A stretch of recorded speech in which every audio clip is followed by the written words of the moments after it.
Hey there, sugar. I bet I know something you did that you regret.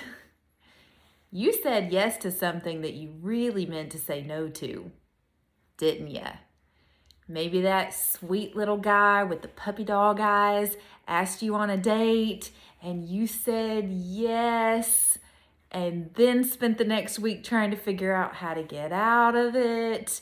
Maybe the PTA asked you to do something for a bake sale and you said yes, knowing that you didn't have the time. But you had really good intentions and they were giving you that, aren't you gonna help us look? And you said yes, and now you don't know what to do because you don't have time for that. Let's fix this right now. First of all, learning how to say no is a whole other skill set. We'll get to that another day. Let's be real. You should have said no, but you didn't. So now how do we fix it?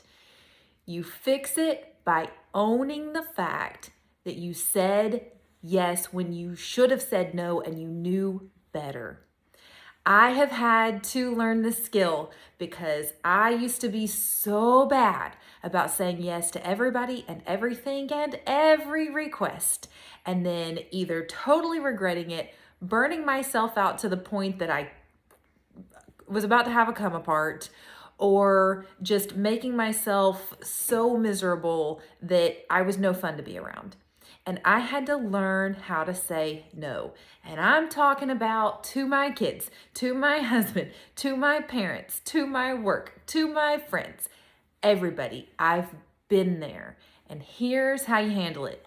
You go to that person and you say, you know what? You asked me this question and I said yes, and I shouldn't have. I was just trying to do what I thought was the right thing. I was trying to make everybody happy. I didn't want to disappoint anybody or let anybody down. But the truth is that I don't have time, or it's not really something that I wanted to do, or I've got so much on my plate right now that I really can't commit the time and energy that I need to this project. And I'm going to have to be honest and let you know that I'm gonna have to actually turn that invitation down. I'm sorry that I'm having to come back and change my mind. It's okay to apologize for that because maybe that person was counting on you and now they can't count on you for whatever it was you said you were gonna do. So yes, this is an instance where an apology might be the thing that smooths it all over, that you're having to come back and change your mind. But let me show you how this would look in a few scenarios. So this happened with my husband recently. He said, will you go to lunch with me? And we both had the ability to go to lunch together for a lunch date, or he thought. And I said yes, because I love him. I love spending time with him. I knew he would be disappointed if I said no. I didn't technically have anything on my schedule right that exact second, but I did have things to do, and I had things that I was planning on doing with that downtime, and I was about to derail all of it to go have lunch when I really should have been doing it. And so I said yes, and then 30 minutes later, I had to call him back, shame, and say, honey, I messed up. I should not have said yes when you asked if we could have lunch together today. I said yes because I really wanted to go to lunch with you, because obviously I love going to lunch with you.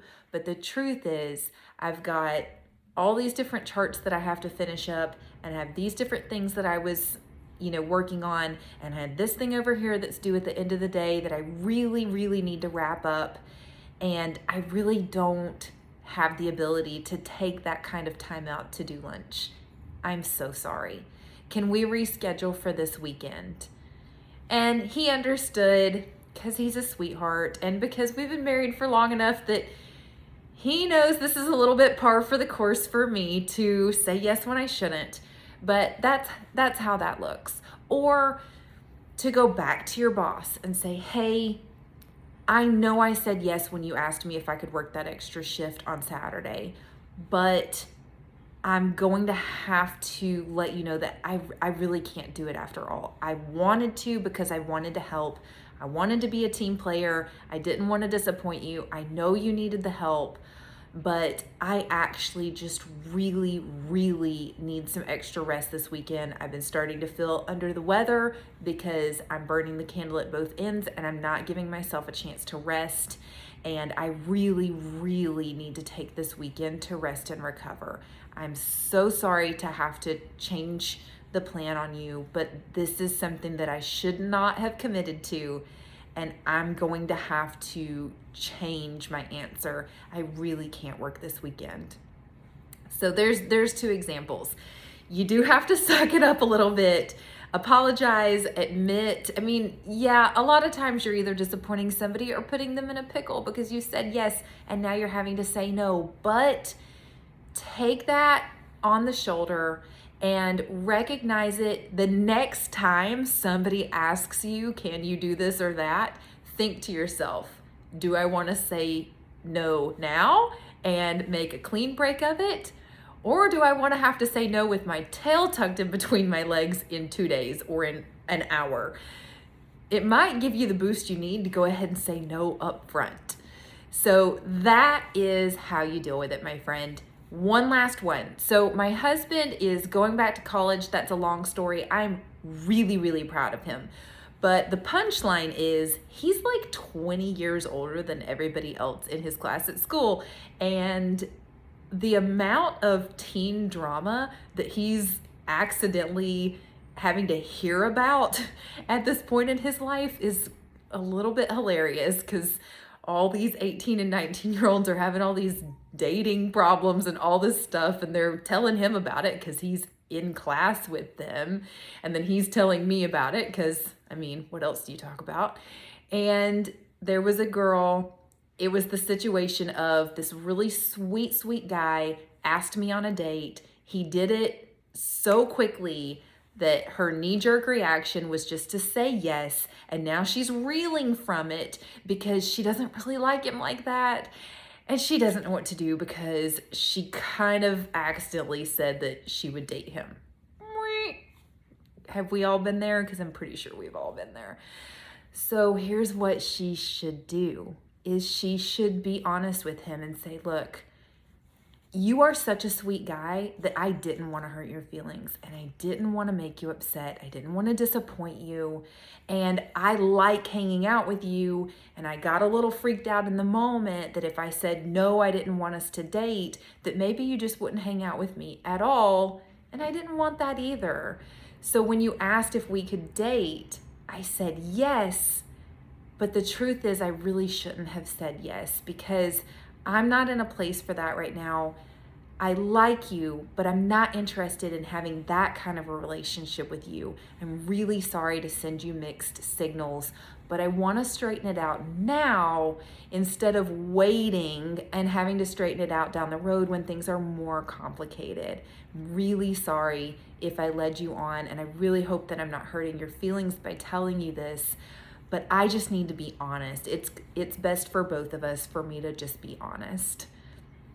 That's what she should say. Of course, I don't know what's actually going to happen, but if this happens to you, that is my very heartfelt advice from one person to another, from someone who's been in that situation to another, and in all the other ways that we talked about today. I hope that you now feel more empowered to backpedal and change your mind. You are allowed to change your mind. You are allowed to replace a yes with a no.